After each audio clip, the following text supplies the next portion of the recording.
इसमें से बना लेना, देखता टाइम और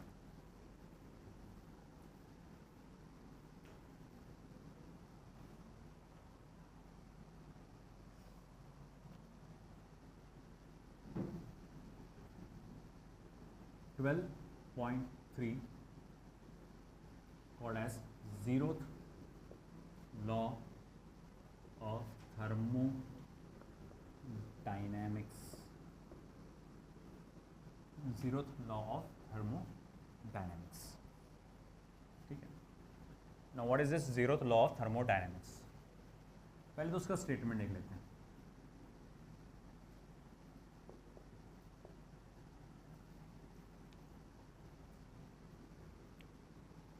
If two systems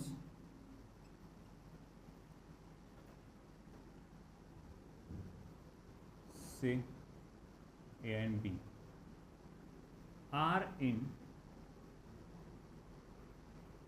thermal equilibrium with the third system, if two systems say A and B are in thermal equilibrium with the third system को नाम दे देंगे अपन, चलो say C, then they are in thermal equilibrium with each other. तो वो आपस में भी thermal equilibrium में है. ओके. इफ टू सिस्टम्स से A and B are in thermal equilibrium with the third system से C, then they are in thermal equilibrium with each other. अब ये क्या कहना चाह रहा है, चलो देखते हैं इसको.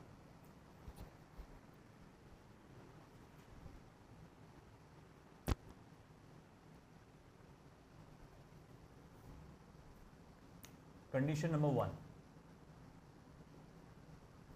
इमेजिन करो कि आपके पास एक सिस्टम है या विच कंप्राइजिंग ऑफ 3 सिस्टम्स. देखो पहले तो मैं क्या देख रहा हूँ कि मैंने एक चैम्बर बनाया जो कि एडियाबैटिक वॉल से बना हुआ था.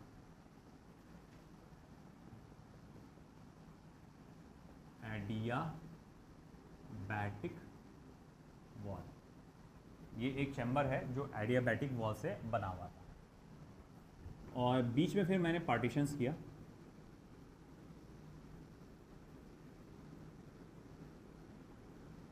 ठीक है, ये भी एडियाबैटिक वॉल है, मगर ये जो नज़र आ रहा है आपको, ये डायथर्मिक वॉल है. ये डायथर्मिक वॉल है. A और B और ये C, इस तरह से हमारे पास 3 अलग अलग सिस्टम है. डायथर्मिक वॉल लगाने से पहले आप इमेजिन करो वहाँ पर एडियाबैटिक वॉल ही था पहले, है ना. जैसे ही मैंने एडियाबैटिक वॉल हटाकर वहाँ पर डायथर्मिक वॉल लगाया, है ना, और अब मैं क्या देखूँगा कि A और C में हीट का एक्सचेंज चालू हो जाएगा, है ना. B और C में भी हीट का एक्सचेंज चालू हो जाएगा. अच्छा, ये हीट का एक्सचेंज कब तक चलता रहेगा? जब तक कि तीनों के तीनों सेम थर्मल इक्विलिब्रियम, ये तीनों बोलना गलत हो जाएगा. A और C थर्मल इक्विलिब्रियम में नहीं आ जाते, B और C भी थर्मल इक्विलिब्रियम में नहीं आ जाते.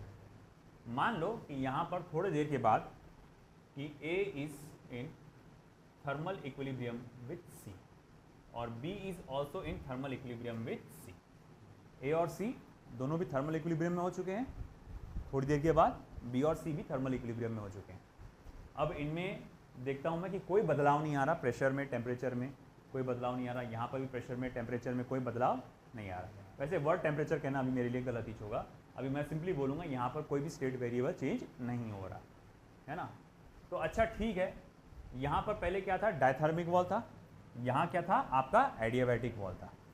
अब देखो मैं क्या करूँगा, सेकेंड कंडीशन में मैं क्या देखता हूँ कि सेकेंड कंडीशन में मैंने फिर से यही इसी तरह का सिस्टम लिया, है ना. अभी भी बाहर का जो वॉल है वो एडियाबैटिक ही है। ये है आपका partition, once again adiabatic wall, और ये हो गया आपका डायथर्मिक वॉल। ओके, ये ए है, ये बी है। अच्छा ठीक है, तो पहले एडियाबैटिक वॉल यहाँ हुआ करता है, इस जगह हुआ करता था, सॉरी इस जगह हुआ करता था एडियाबैटिक वॉल, और यहाँ डायथर्मिक वॉल हुआ करता था। यहाँ पे हीट के एक्सचेंज हुआ, और थोड़ी देर के बाद मैं देखा कि हीट का एक्सचेंज होना बंद हो गया। क्यों? क्योंकि यहाँ ये दोनों सिस्टम और ये दोनों सिस्टम कैसे हो चुके हैं, थर्मल इक्विलिब्रियम में हो चुके हैं। अब मैंने क्या किया, अब यहाँ इस जगह पे अब एडियाबैटिक वॉल कर दिया। मतलब ए में जो बदलाव आएगा, अब ये सी की वजह से तो बिल्कुल नहीं होगा। अगर बदलाव आएगा तो मैं क्या देखता हूँ, ये सी की वजह से पॉसिबल है ही नहीं, क्योंकि वो सी के साथ एनर्जी शेयर कर रहा क्या, नहीं। अगर बी में भी कोई चेंज आएगा तो वो सी की वजह से तो हरगिज नहीं होगा।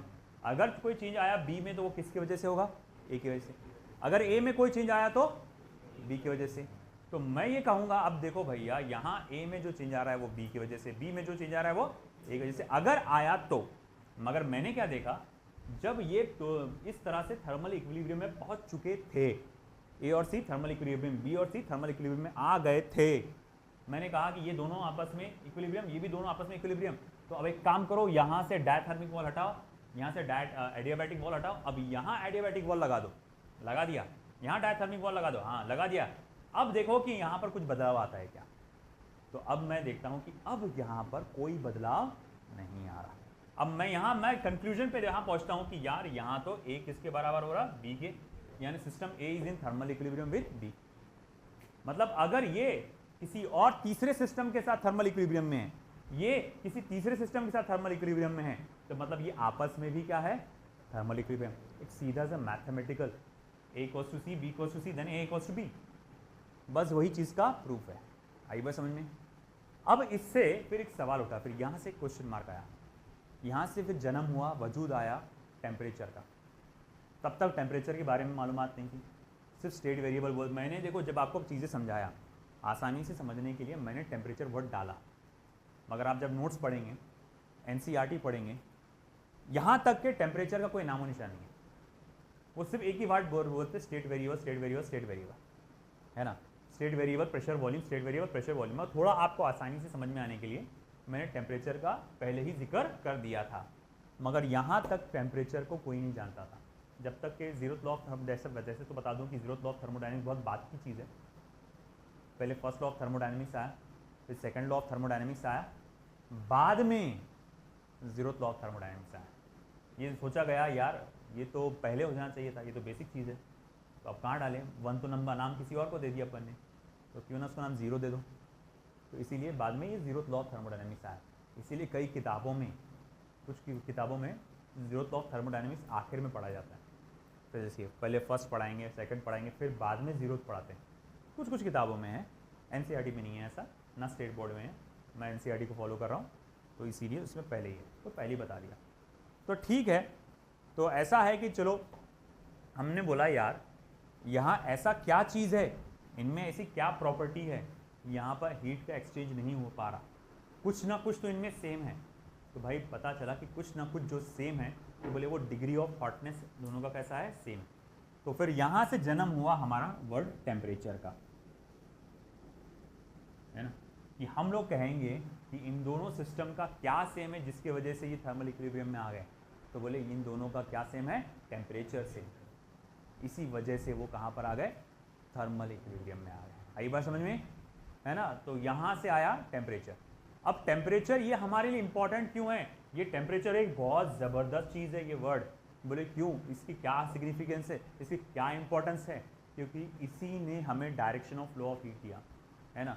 कि बोले टेम्परेचर हमें जो है इसका सिग्निफिकेंस अगर आप कहेंगे व्हाट इज द इम्पोर्टेंस, तो it gives us direction of flow of heat, कि हीट कहाँ से कहाँ फ्लो होगा, कौन सी बॉडी में से किस बॉडी में फ्लो होगा।